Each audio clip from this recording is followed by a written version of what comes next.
Assalamualaikum dan selamat sejahtera. Saya Nuraini binti Muhammad Rashid dari Politeknik Mersing akan membentangkan kertas kajian bertajuk Membangunkan Trainer Desimeter. Berikut adalah pengenalan. PNP bagi khusus measurement device melibatkan 6 amali untuk memenuhi CLO2, iaitu menentu ukur meter dan membuat pengukuran menggunakan peralatan pengukuran yang betul. Pengajaran yang terancang berserta dengan alat bahan bantu mengajar mampu merangsang potensi pelajar ke tahap maksimum.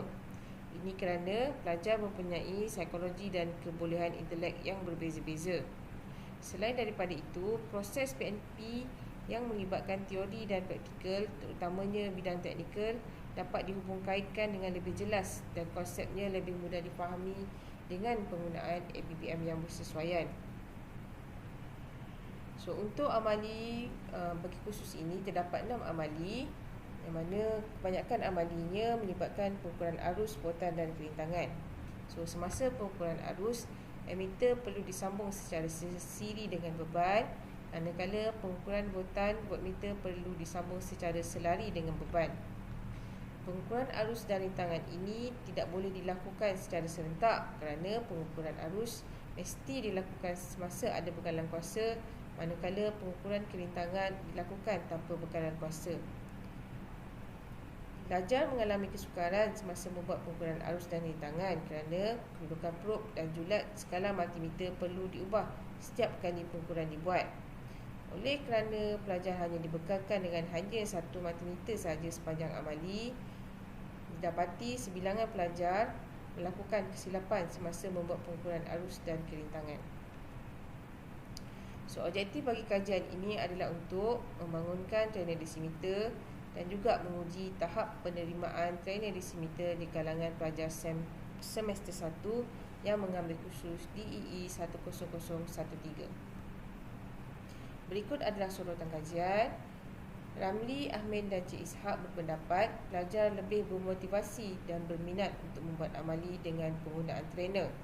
Makno, Selamat, Johari dan Omar berpendapat reka bentuk trainer yang bersifat mesra pengguna dapat membantu meningkatkan motivasi pelajar di samping memudahkan proses PNP. Azian pula berpendapat markah yang diperolehi oleh pelajar lebih tinggi jika menggunakan trainer berbandingkan dengan amali tanpa menggunakan trainer. Penggunaan trainer juga dapat menjimatkan masa menjalankan amali dan penggunaan trainer juga dapat membantu untuk mewujudkan situasi pembelajaran di samping merangsang pembelajaran yang berkesan. Abdullahim Zulhasnan Baco pula berpendapat penggunaan alat bahan bantu mengajar dapat meningkatkan pemahaman, kemahiran dan pengetahuan pelajar terhadap isi pembelajaran. Pelajar lebih bermotivasi untuk belajar melalui penggunaan alat bahan bantu mengajar. Ini adalah gambar raja blok trainer desimeter. Terdapat 4 bahagian utama, iaitu meter, letak utama, suis utama dan juga blok rintangan ataupun beban. Untuk kajian impak dan ujian keberkesanan, kajian telah dilakukan secara kaedah kuantitatif dan data kajian diperolehi melalui borang soal lidik. Kajian dilakukan terhadap penilaian pelajar berkenaan tentang keberkesanan trainer desimeter dalam membantu sesi PNP semasa amali.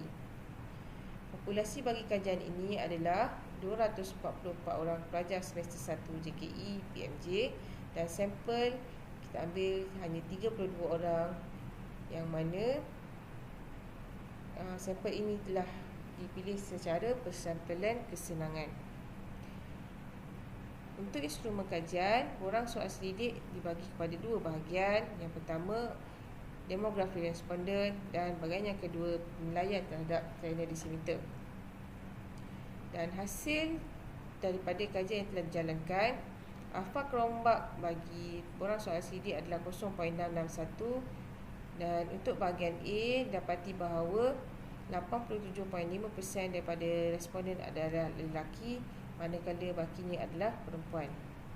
Dan skor min keseluruhan bagi soal selidik adalah 4.40.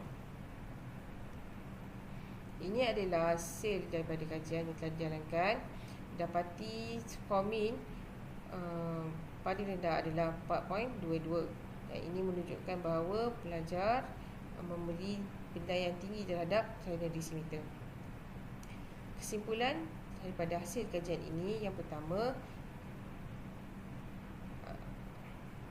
tahap penerimaan pelajar terhadap trainer desimeter adalah tinggi, yang mana skor min melebihi 4.21. Yang kedua, kefahaman pelajar terhadap kursus DBE 10013 dapat ditingkatkan melalui penggunaan trainer desimeter. Ini sekaligus dapat membantu pelajar untuk memahami teori yang telah dipelajari dalam bidik kuliah dengan lebih mudah dan berkesan. Yang ketiga, pelajar lebih bermotivasi dan lebih fokus untuk menjalankan amali. Ini bertepatan dengan kenyataan Ramli, Ahmin dan Cik Ishak, yang mana pelajar lebih bermotivasi dan berminat untuk membuat amali dengan penggunaan alat bahan bantu mengajar. Yang terakhir, penggunaan alat ini dapat membantu melancarkan lagi pengajaran dan pembelajaran pensyarah di dalam makmal. Penggunaan alat ini boleh diperluaskan bagi kursus-kursus yang mempunyai amali berkaitan dengan pengukuran arus, muatan dan kerintangan. Itu sahaja daripada saya. Sekian, terima kasih.